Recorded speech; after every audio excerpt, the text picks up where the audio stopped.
Evacuate now! Watch the evening news and look into the faces of average Americans struggling with disasters that have brought their communities to its knees. See their struggles, their pain, their fears, and know that no one is immune from these disasters. It is but by the grace of God that it's not you and your families in these struggles. When disaster strikes a community in our nation, our first responders spring into action without hesitation. What is often overlooked is that they too are victims of the disaster. It is these everyday first responders that are called into action to bring safety, security, and peace to chaotic situations. What also is often overlooked is that their own family challenges and damaged property distracts them from that public safety mission. That is where the National Fraternal Order Police steps in. Volunteers with the FOP Disaster Area Response Team, also known as DART, provide hot meals and remediation work for first responders' homes so that they can stay on the job and focus on stabilizing their communities. Today, we're joined by Jason Smith, chairman of the National FOP DART Committee, to talk about the FOP's commitment to support first responders in communities ravaged by natural and man-made disasters. We're also joined by Rob Pride, chairman of the National FOP Board of Trustees, and Shawn Helbig, the Kentucky FOP National Trustee, to discuss our response to their communities during their time of need. I'm Patrick Eos, National President of Fraternal Order Police, and this is The Blue View. Rob, let's start with you. A little bit of your background. I've been a law enforcement officer here in Colorado for the last 30 years, born and raised. Started my career as a reserve deputy with the Weld County Sheriff's Department, and then got my first hired job with the Louisville, Colorado Police Department, which we're going to talk about a little bit today. And then for the last 24 years, I've been working for the Loveland, Colorado Police Department in northern Colorado, about 50 miles north of Denver. And currently serve as a patrol sergeant for day shift for the best daying crew in law enforcement, I might say. Got a good troop, and that's my law enforcement history. Been a member of FOP since 1998 when I went to work with the Louisville Police Department, and still continue to be a very proud member and involved as much as I can. That's awesome. Shawn, how about you? I started my career in the late 90s for a little small town called Russellville, Kentucky. It's a little 6,000 person town. I was there for about a year. Then I moved over to the city of Bowling Green, where I spent the next 19 years. Bowling Green's the third largest town in the Commonwealth of Kentucky. I retired back in 2018, and I've been a detective for my county attorney's office since then. And I've been an FOP member since day one, and will continue to do so. So I serve now as national trustee for the Kentucky State FOP, and I wouldn't have it any other way. That's great. Thanks. And then Jason.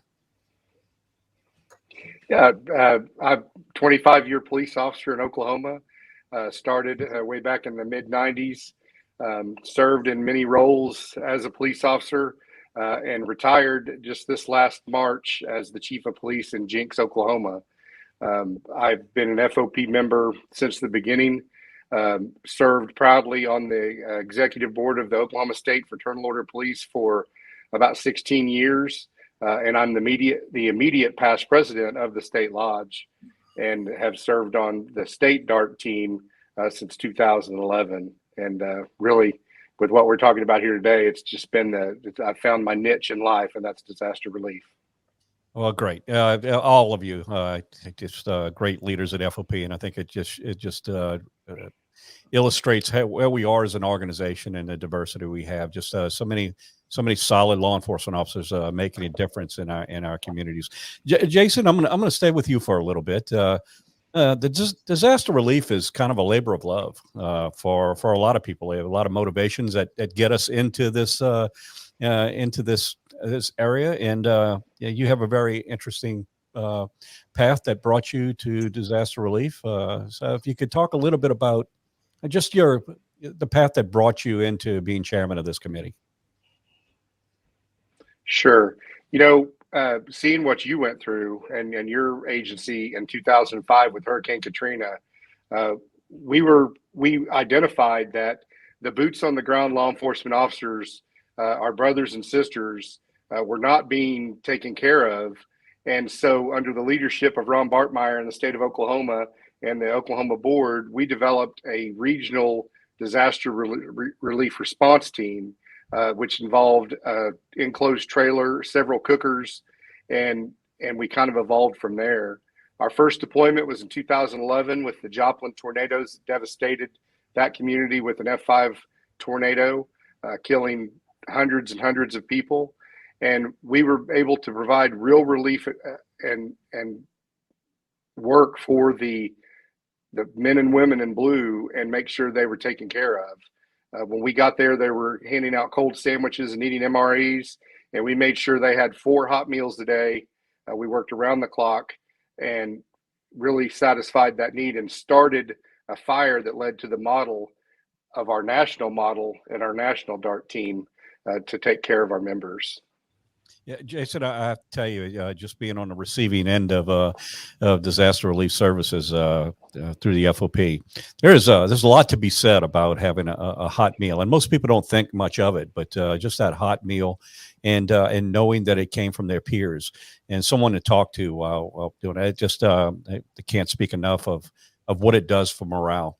But in addition to that, also the growth of our disaster response. A lot of people don't recognize, they don't realize, they don't take the time to realize that when a community is struggling because of a natural disaster or even man-made disaster, an accident or something, the people who are affected are the people that live in that community. Well, law enforcement officers live in those communities as well, and they're victims as well. The question is how can someone stabilize a community when they themselves are victims and concerned about their own future as well?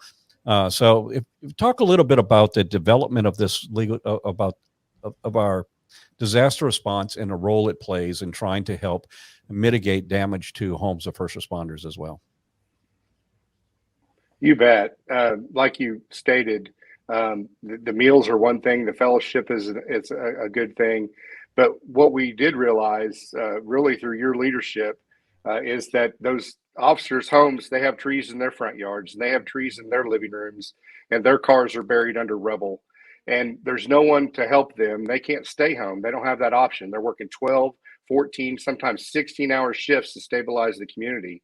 So in partnership with Lowe's, we teamed up and purchased 3 remediation trailers that are stocked full of saws and tools and screws and tarps and everything that we need to go to those officers' homes and get their families taken care of so that they can concentrate on stabilizing their communities and being safe on their jobs. A distracted police officer is the most dangerous thing, the dangerous part of our jobs as police officers. And so we want to take that stress off them and provide that service so that they can concentrate on what they're doing. And it's hard work. Hurricanes happen in the hottest part of the summer, and Louisiana is the hottest place on planet Earth. But our men and women that volunteer for these remediation teams are selfless, and they're relentless about getting out no matter what and taking care of these officers' homes. And they've made a real difference on the deployments that we've gone to and helping them stabilize their homes. The looks on these officers' faces, the looks on their families' faces when they talk to us after we've done that is so overwhelming for all of us. It's always an emotional time. There's always tears, and they cannot be appreciative enough. And that's what makes all this hard work worth it. Yeah, it's and watching from my standpoint in Louisiana, we finished our national conference last year, and just weeks later, watching our equipment be deployed to Louisiana, I can speak firsthand of the hard work and dedication of so many volunteers from across the country that responded in order to be able to fill that need for us. Probably our longest deployment to date, lasting almost 3 weeks at multiple locations. Area was devastated pretty bad. I know firsthand the efforts that go into it. Some 90 homes were remediated, just taking debris, patching roofs, doing whatever we can to stabilize homes, and feeding people thousands of meals a day. Could you talk a little bit about what our assets are? What equipment do we have when we deploy? What are we bringing? What roles are we filling? Well, we have what I call a fleet of trailers. Some trailers are provided by states that have disaster relief programs, but the National FOP DART team has a very handsome collection of equipment. along with the 3 remediation trailers that are wrapped with Lowe's logos and the disaster relief template that identifies us as the Fraternal Order of Police. We have what we call a bunkhouse trailer, which is a supply trailer that was donated by Utah that turns into usually my bedroom and several other people's bedroom, but it hauls all the equipment that we're going to need to get down there. That trailer accompanies a kitchen trailer that's a 26-foot kitchen trailer that California generously donated to the program, that has a full commercial kitchen in it and produces thousands and thousands of meals a day effortlessly. And it is an amazing piece of equipment. It's self-sufficient. It has its own generator, its own water on board. And so when we pull up to a scene, we're ready to take care of that community. We have French fryers, flat grills, ovens, stove tops, and prep areas all packed into that trailer. It's an amazing piece of equipment. We also have our crown jewel, 53-foot NASCAR style car hauler. And we call it that because in NASCAR, they have all the tools and equipment on the bottom, and then they use the top for storage of their cars. We have that, and we converted that into a larger commercial kitchen that we use on these deployments. And it gives us an office space up in the fifth wheel area of the 53-foot hauler. And it has a 53-foot awning that comes out and allows us to set up tables and where officers can come in and be fed and sit and relax.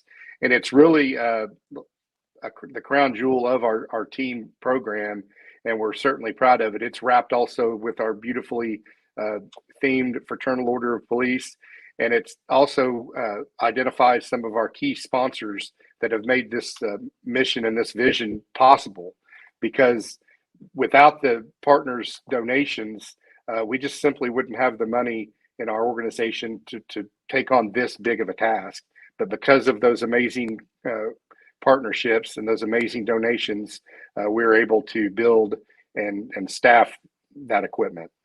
Thank you, Jason. And you're so right. This whole mission, this whole idea, this concept was, kind of evolved out of a number of responses collectively by states who had their own disaster response, and always asking a question: why can't we make a more profound response on a larger scale?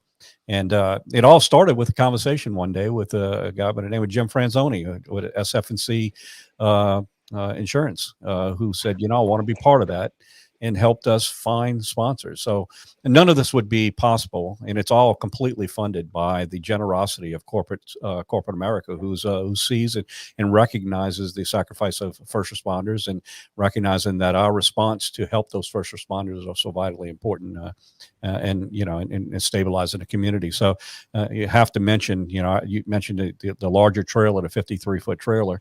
Our partnership with UPS has that trailer delivered to disaster sites for us. SF&C, Aetna Insurance, AT&T FirstNet, CVS are all corporate sponsors, all of which have basically contributed to allow us to continue to respond. And we've had a number of responses just in the last 2 years. We probably 6 or so responses to the major disasters. Most recent, I spoke already about Hurricane Ida at the coast of Louisiana and the impact it had on us, and the amount of time deployed there over multiple locations, and how many people we helped. But we also responded to a couple of other events that in recent months. And so with that, Shawn, let's I think all of us watched just before Christmas. Everybody's planning their Christmas holidays and preparations, and enjoying time with their family, and then a series of tornadoes across this country and created havoc in multiple states and caused many lives. Disaster response went to Kentucky and played a good role in feeding first responders in that location. And Shawn, I know your own community was struck as well and impacted. And could you talk a little bit about your experience with that day when, just before Christmas, when the tornadoes passed through Kentucky, and the damage it did, and how we were able to respond and help out. Right. Pat, nobody wants to be part of a disaster, but you surely don't want to be part of a disaster 2 weeks before Christmas. In law enforcement, a lot of guys will save up vacation time so they can take off during the holidays and be with their family. And then something like this occurs, clear your schedule, because all you're doing is your job for the foreseeable future. Here in Kentucky, we lost over 75 people during this tornado outbreak. In my community of Bowling Green, which is in South Central Kentucky, we lost 17. But where I said before, we're the third largest city in the state. So if you got off the interstate, you didn't even know we had a tornado here. Now you go 2.5 hours west to the little town of Mayfield that's less than 10,000 people, and the entire town's gone. And I'm not kidding when I say it's gone. Their water tower, their main drinking water tower, wiped off the face of the earth. Their downtown area, all their government buildings, their downtown shopping, their businesses, any electricity, their wastewater plant was destroyed. And I don't know how you do that for a building that's underground and it gets destroyed. It was devastating for them. And, in that kind of community, everybody knows everybody else. And you wear lots of different hats. There's lots of different officers. They may be a deputy sheriff, but they're also the head of the Kiwanis Club, or they're the leader in their church. Well, they know everybody in the community. And so when you lose people in a community like that, you're losing family. We lost one family member from the law enforcement community. In the city of Mayfield, they have a candle factory, and they were packed full of employees during that candle factory. Some of those employees were jail inmates that were out on work release that were being supervised by a deputy. And that deputy lost his life when the candle factory collapsed during the tornadoes. So it's really hard for those communities, for sure, especially the smaller communities, the ones that know everybody. So the day that happened, we had actually had a planned state meeting up in Lexington. I got up in the morning. For me to get to Lexington in time for the meeting, I leave it before the sun comes up. And so I couldn't see the devastation. But as I'm starting to drive, I'm getting calls. Hey, this has happened. This has happened. We need this. We need that. So as I'm driving to Lexington, I'm making calls to the National Dark guys, Jason and yourself, Pat. And I got to say, the one great thing about our program is there's not a lot of hoops to jump through. When you need help, you say, I need help. And the answer is yes. And that's what we experienced here in Kentucky. Before I even really got 2 hours away to Lexington, I had a yes, and they were on the way. And that's what's really important to us. Yeah, it's if you could, you've been on both sides of this. You've responded and helped during Hurricane Ida, and then you months later find yourself in your own state. Now being on the receiving end of it. Can you talk a little bit about, as a law enforcement officer, what it's like, what your members felt like to see the disaster response show up and provide the services that they did? Well, I'll tell you, when I first got over to Mayfield, it was less than 30 hours after it occurred when we got set up. And I walked into the area where it was a farm extension office, is where all the law enforcement agencies were having their briefings. And you walk into that, and I stood in the back during their colonel was giving a briefing to all their troops. And he said, okay, just so you know, for the foreseeable future, we're on 12-hour shifts with no days off. I will do my best to get you a day off in January. And that is a deflating moment for you going into the holidays, knowing that for the next 30 to 45 days, you're working 12-hour shifts with no breaks. And these guys were so overwhelmed in Mayfield. They're pulling out family members. They're pulling out neighbors from the debris. It's overwhelming. In law enforcement, we train, but there's never any true context of what these disasters do to you. And it gets overwhelming very, very fast. And if I can, I'll read a small excerpt from a letter that was written to us from the president of the FOP in Mayfield, who is also a captain with their volunteer fire department, who also does things for their jail as well. So I'll tell you, when I said earlier they wear all kinds of hats, they do. And this gentleman's name's Joseph Seidel.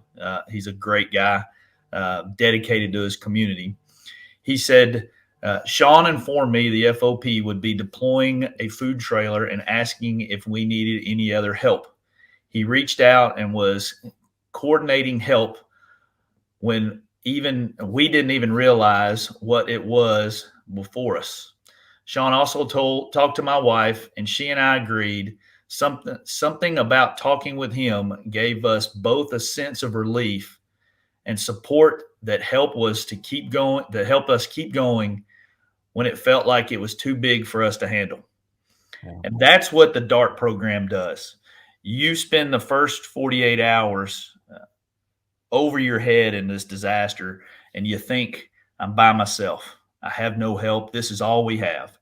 And then the DART program comes in, and we had people from Indiana, Ohio, all the way in from Utah, Oklahoma, Louisiana, Alabama, Tennessee. And these are officers or retired officers that come in and let these local officers know, hey, you're not alone. We're here to support you. We got your back. You worry about your job. We'll take care of feeding you. We'll take care of working on your family's house. We'll help your community. And it's a relief for them to know, hey, I don't have to carry it all by myself anymore. Yeah. And I tell you, being on the receiving end, I know those are true words.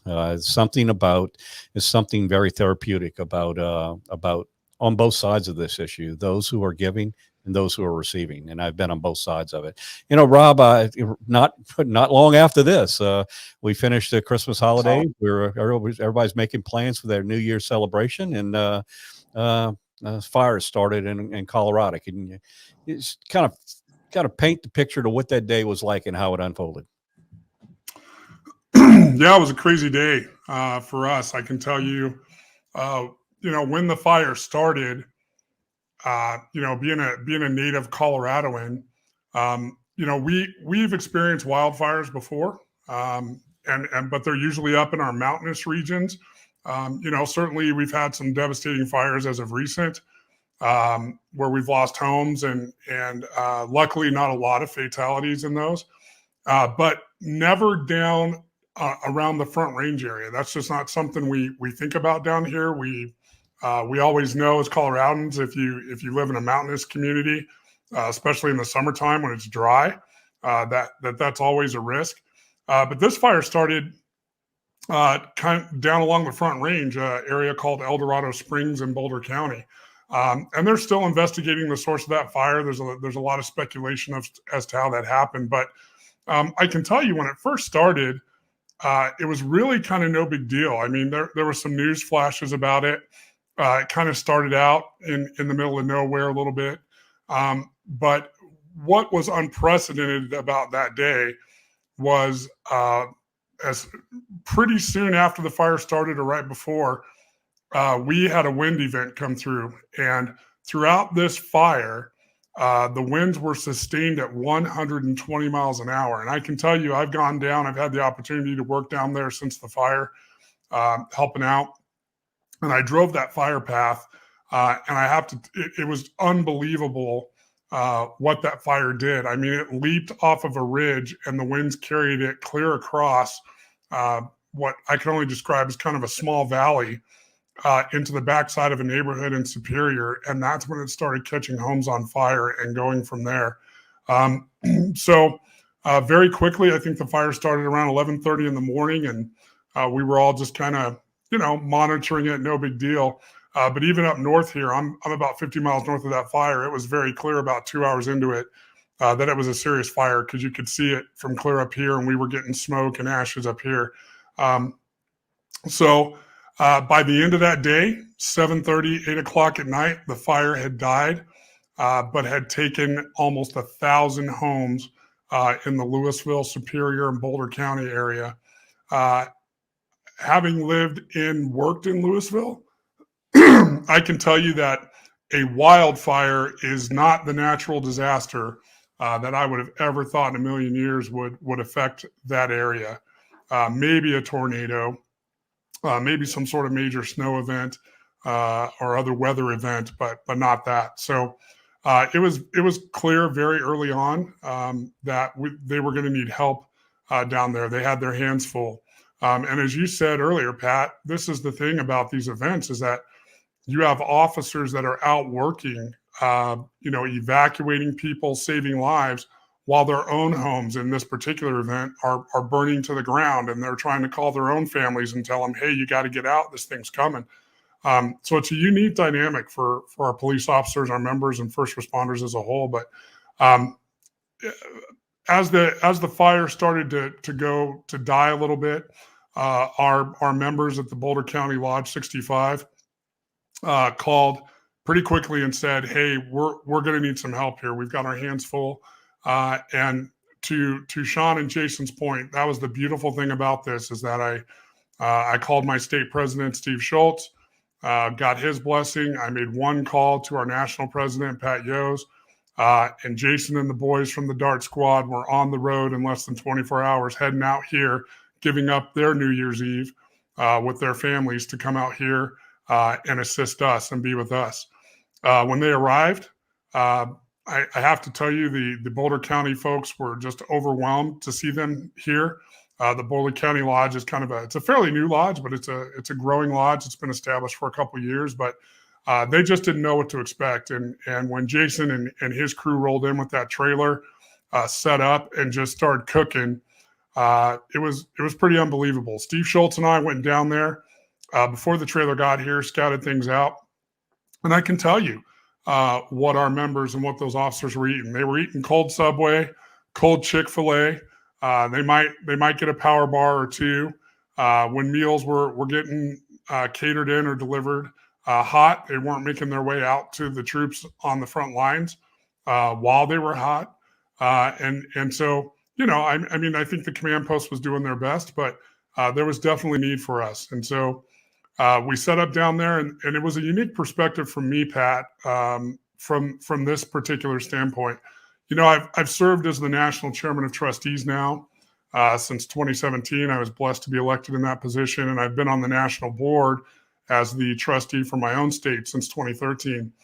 And I have sat in many, many board meetings and other meetings and listened to the fantastic work that our national DART team does, responding to Louisiana, Kentucky, all the other disaster areas that we've had during my time on the board.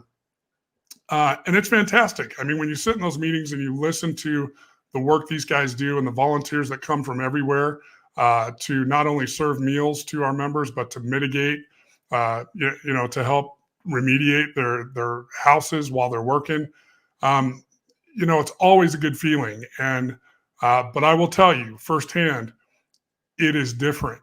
It is different when it is your members, when it is officers that you've worked beside and been in this profession in your own state for years, who are standing in front of you, in front of that disaster relief trailer with some hot pastalaya or some hot burgers or something in their hands, tearing up, saying, "Thank you. We cannot believe you guys came. This is the first hot meal I've had on shift since this thing started." When you have officers who are impacted by this fire, whether that was a total loss or a displacement, and they're standing in front of you telling you, "Man, this is the best thing that's happened to me in the last 2 or 3 days. Like, thank you guys so much for being here." It is different. It's different experiencing it firsthand than when you hear those stories. And I just can't say enough about this program through the National FOP Foundation. I can't say enough about the DART guys who gave up their time with their families and came from Oklahoma, Utah, and Texas at a moment's notice to come here to help us in our moment of need.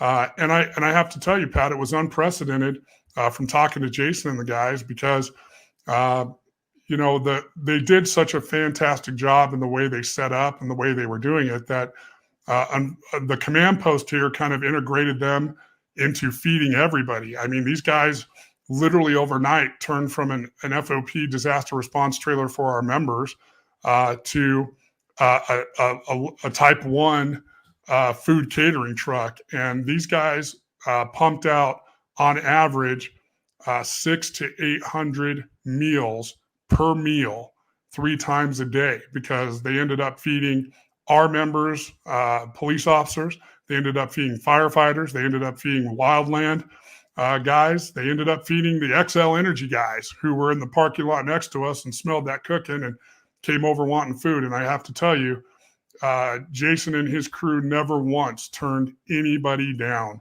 that wanted food. If you showed up at that trailer, it didn't matter who you were, no questions asked, you were getting food. And I have to tell you, and I want to share with those watching, that not only experiencing the response, but being able to be a part of that. If there's members out there that are looking for a way to give back, that are looking for a volunteer opportunity, man, this is it. If you can ever respond to one of these call outs, it is the most rewarding feeling when you're in that trailer, cooking food, handing out food, or getting people what they need, or helping in any way. It really is a rewarding experience. And again, I will just say again, having worked in Louisville at the beginning of my career, driving down there and seeing the devastation. I mean, it's literally like a bomb went off down there. It is a different experience than sitting in a meeting hearing about it. When you have those members standing in front of you with what Jason described, those looks on their face, the tears in their eyes, saying thank you for nothing more than a hot dog and some fries and a cold beverage. There's nothing like it. It was a very unique experience for us. We'll never forget it, and Colorado will forever be in the debt of the DART team and the National FOP Foundation. So thank you all. Yeah, being on the receiving end, I don't think I could have summed it up any better. I know exactly what you're talking about, and I can tell you that I know that our law enforcement officers, a meal is a meal. But if you're not in law enforcement and you've never worked a disaster, it's kind of hard to wrap your mind around it, just the demands that are placed on every individual of an agency, and everything. A hot meal might seem like it's natural and you're going to get it anyway. That's not really the case in a disaster. I can tell you from experience.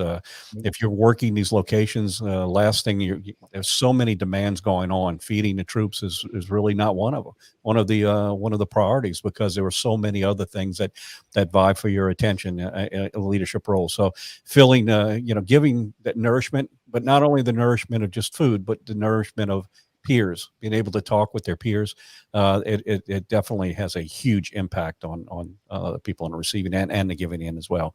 And the deployment in Colorado was a little different. This one we were actually set up right at the door. Anyone going into the command post was walking right past us. They were picking up a meal, for all of their meals. It created probably our largest, response.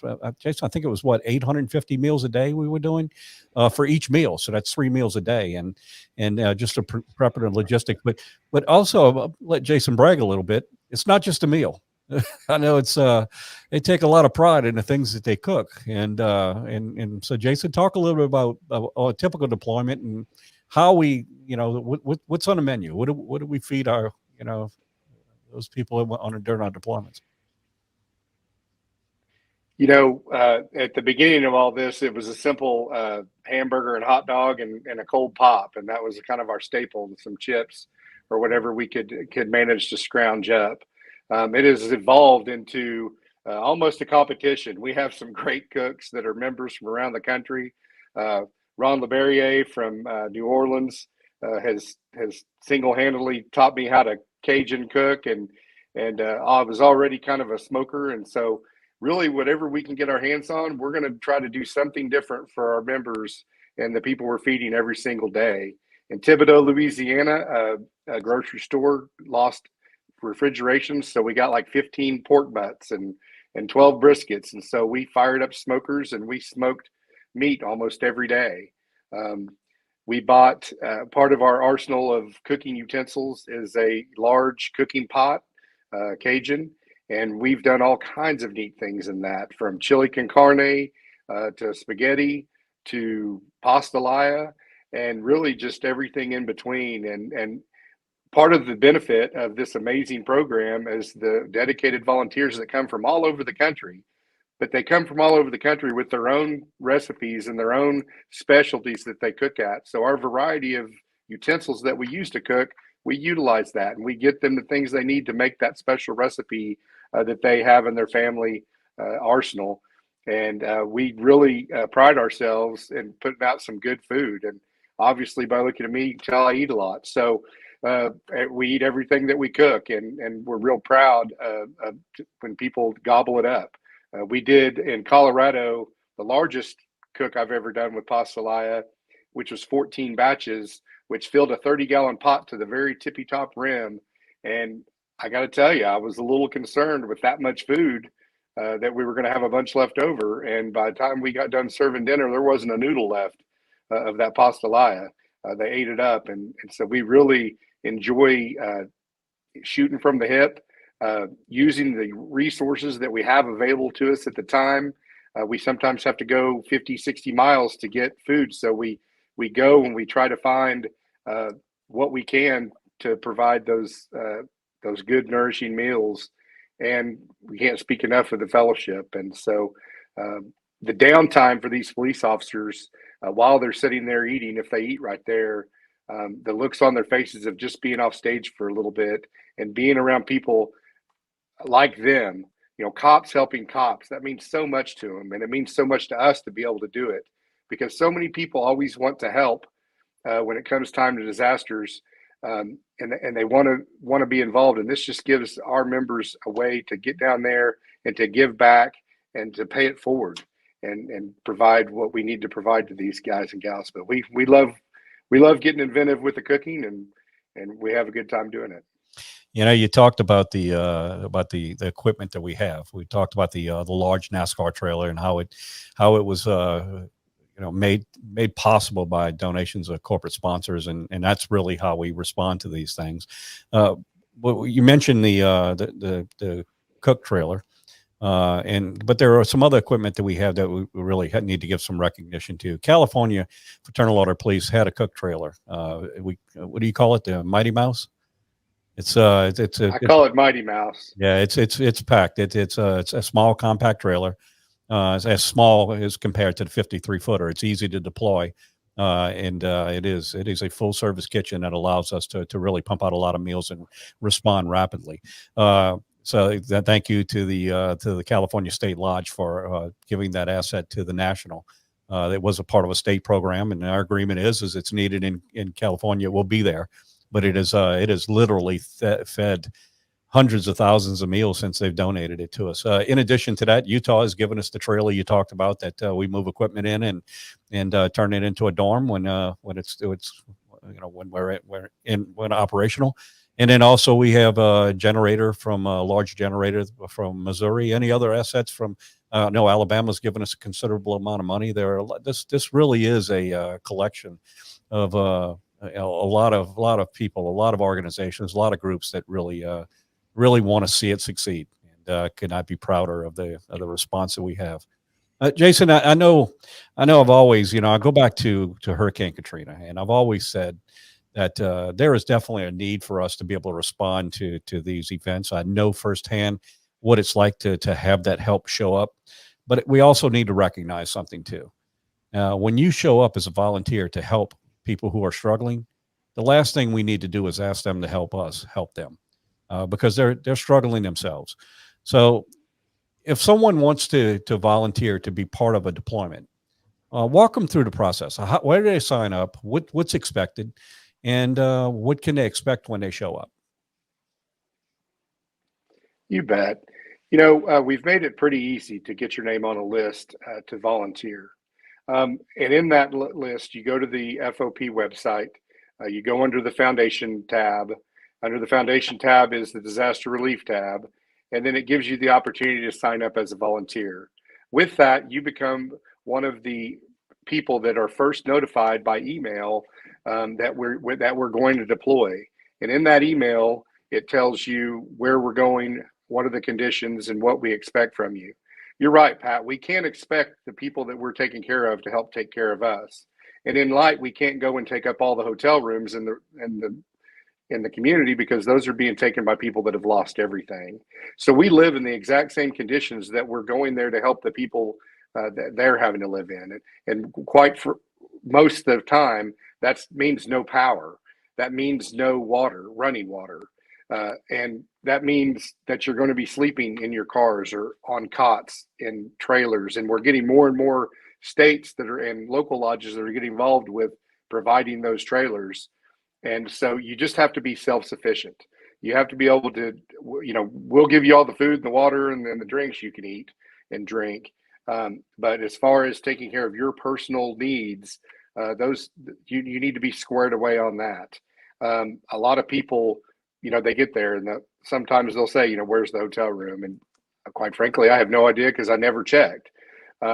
We've slept on the ground in Louisiana during hurricane season. We've slept in the back of trucks and in cars, and we've evolved with every deployment. We learned something new and how to be more efficient with each one. And part of that efficiency is learning to bring trailers like the Utah trailer that we can sleep 4 or 5 guys in. New Jersey brings a trailer that can sleep probably 6 guys. Alabama brings 2 trailers that are usually camper trailers. And in Matthews, Louisiana, during the Thibodeau deployment, we had a lot of volunteers show up with campers. It looked like an RV park before we were done. So everybody's getting the message as to how they need to take care of themselves.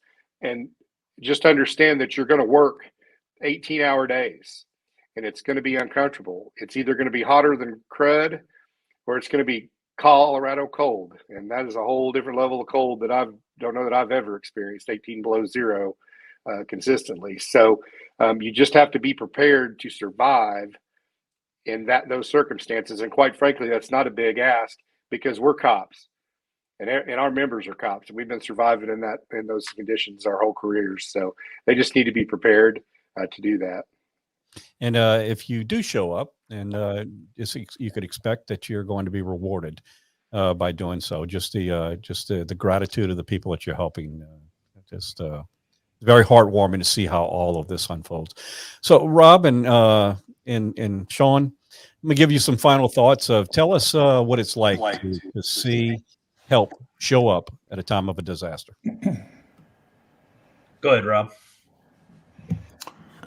Well, I can tell you for us, it was, it's kind of like I've already described. You hear about these things, you sit in meetings and you hear all the great stories, but when you make one phone call and brothers and sisters from all over the country are dropping whatever it is they're doing and they're getting on the road to come help you and your members in a time of need, there's nothing like it. And, Pat, we talk a lot about the labor aspect that we do in the FOP. We talk a lot about our legislative efforts. Being the voice of law enforcement out in the media. But I got to tell you, sometimes this part of it gets lost in the minutia, and that is the fraternalism, the very heart of what we do. And this is fraternalism at its finest. This is brothers and sisters in need putting out a call saying, hey, can you give us a hand? And we are there as an organization to grab their hands and pull them up. And Jason, said it earlier. You would not think that a meal and just showing up and cooking for folks is that big of a deal. I can tell you that it is, and it was for us, for our officers who were displaced or lost their homes and still had to work. It was even a bigger deal, and I could not be prouder of that aspect of what we do as the Fraternal Order of Police. That fraternalism, taking care of our brothers and sisters and being there. And it meant the world to us. And it's really kind of lit a fire in me about disaster response. And I plan on being a part of it anytime I can when Jason and his crew deploys. It was a very unique experience and one that we'll never forget here in Colorado. Thank you, Rob. And Shawn? Yeah, one of the groups I left out earlier was New Jersey. And so for the local guys here in Kentucky, to see somebody that drove 15, 16 hours from New Jersey to come down to Western Kentucky, little bitty town, it's amazing the feeling they get. So much so, and in Kentucky, we've been considering trying to be a part of the DART program and create our own version that we can provide assistance to the national.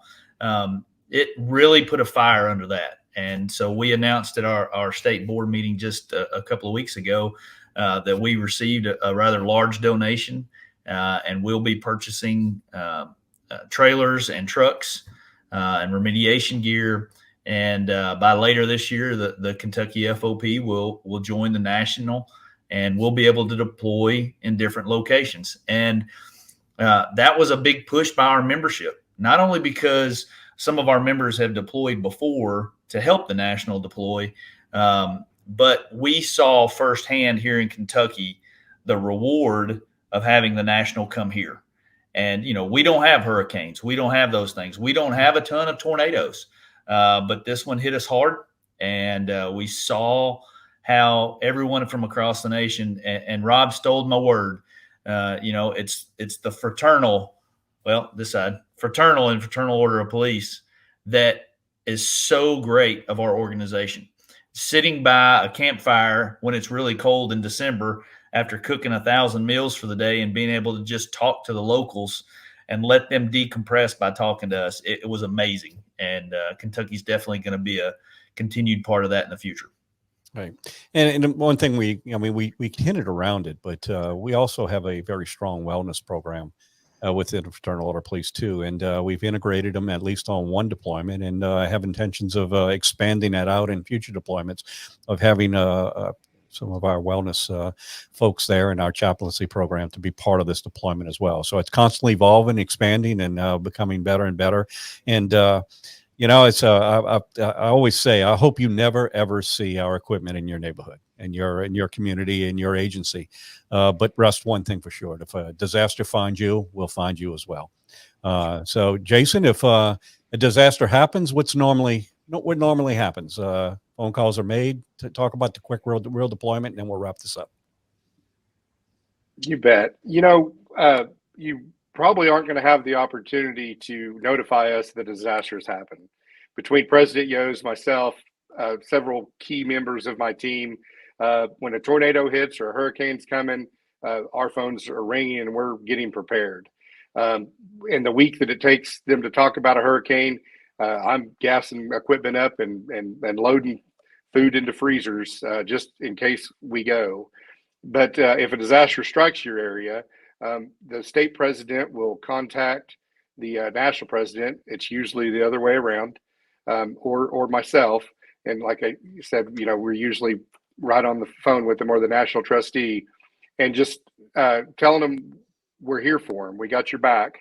And some of the requirements that we have for making the decision to deploy, obviously one is a request and a need, but then what are our logistics and where we need to be set up to best serve our people. So we make those decisions, and then very quickly a decision is made by the national board to support the deployment or to authorize the deployment. Pat takes care of all that, and the text or the phone call comes to me, and I gather 4 or 5 of my ride or die guys that go to every deployment with me.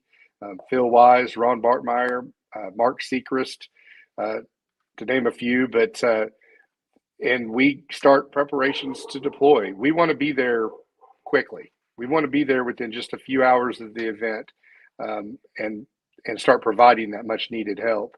And so if you need our services, the best thing to do is just to reach out and just know that we've already got our eye on it. We stay pretty in tune with it. My phone goes off quite a bit. We do have quite a bit of disasters in this country, but we look forward to going out and making that difference. And Rob put so eloquently the fraternalism side. I'm so proud of this team. I'm so proud to be a part of it. And what it's evolving into is just, I think, far bigger than I imagined at first. And I'm just proud to be part of this team. Gentlemen, thank you for joining us today and talk about such an awesome program offered by the National FOP Foundation and our corporate sponsors and our volunteers. Very proud to see the work that is done in support of our members in some of their darkest days. To those members who may be watching, if you'd like to be part of this program, and like to sign up to be part of our volunteer list, please go to our website, www.fop.net. Click on the FOP Foundation link and then DART, and you will have a place to enroll in a volunteer list. And if you're a company or an individual who'd like to support this program, know that that donations help us continue to respond to future events, and your donations are tax deductible. You can access that information from the website as well. So thank you for tuning in to The Blue View, where we talk about the issues that are important for the men and women who are brave enough to suit up and show up in communities all across this country every single day to protect those that we pledge to serve. Thank you. Thank you. Thanks for tuning into this week's episode of The Blue View, hosted by Patrick Yos, National President of the Fraternal Order of Police. To catch our next episode, be sure to subscribe on Apple Podcasts, Spotify, or anywhere else you get your podcasts. If you enjoyed this episode, please leave a rating and review. To get the latest from the National FOP, make sure to follow us on Twitter and Facebook at GLFOP and on Instagram at FOP National. Thanks again. We'll see you next time.